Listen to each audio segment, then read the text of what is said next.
golf can be a lonely sport.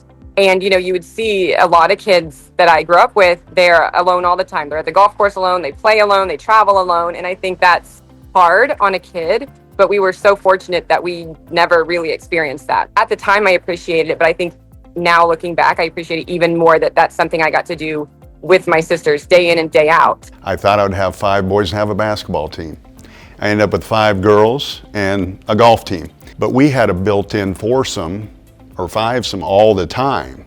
So they could go to the golf course and always have somebody to play with. And that whole family was the start of the golfing dominance of Fayetteville High School in the early 2000s. I think from 2001 to 2009, we won 9 out of 10 state championships, and the other one we got beat in a playoff to finish runner-up. Emma had mental toughness. I'm not saying the others didn't, but just compared to almost any other golfer, Emma's mental toughness was elite.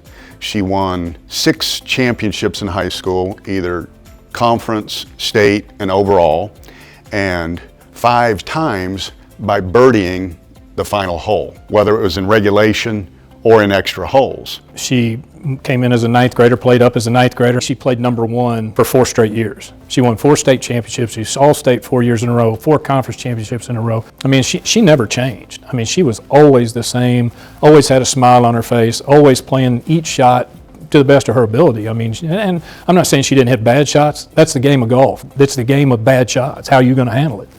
And she always handled it like a champ. I mean, she was always mentally there and present in every shot. One other example, just her mental toughness. This state championship was at Fayetteville Country Club.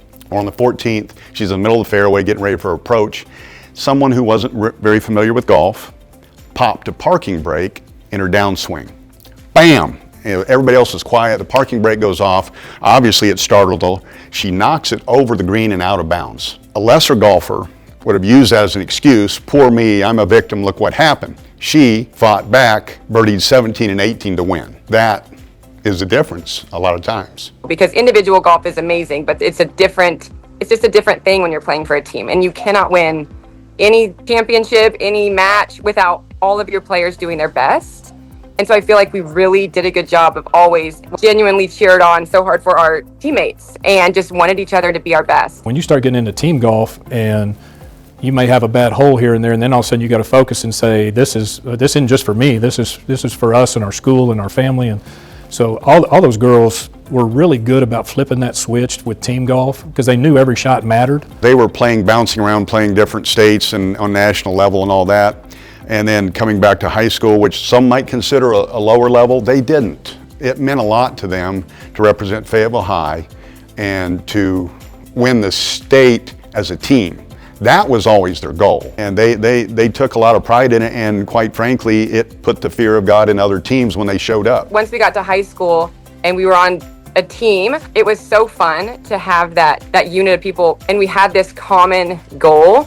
And I feel like what was special about our team was like we really took a lot of pride in what we did. And again, just to take pride in playing for the high school, because I grew up, my sisters won state championships. I watched them win state championships at Fayetteville. So when I finally got there, like I loved Fayetteville High School, and I was just so honored and excited to be on the team. Emma, she had success at an early age and then just kept building on it and kept building on it, kept building on it. And then even at the Razorback level, she started every match every year that she was at Arkansas. Getting to be on the team that I was in at Fayetteville was such a great lead-in to being on the Razorbacks because, again, it was the first time in my life that I was on a team, and it was a team sport, and I loved it so much. And so the fact that I got to carry kind of that energy into college and get to play for Shauna and Mike, who I adored and had the best college experience ever, and I had the best teammates, and my sisters, again, it was just such an amazing group that I got to play golf with.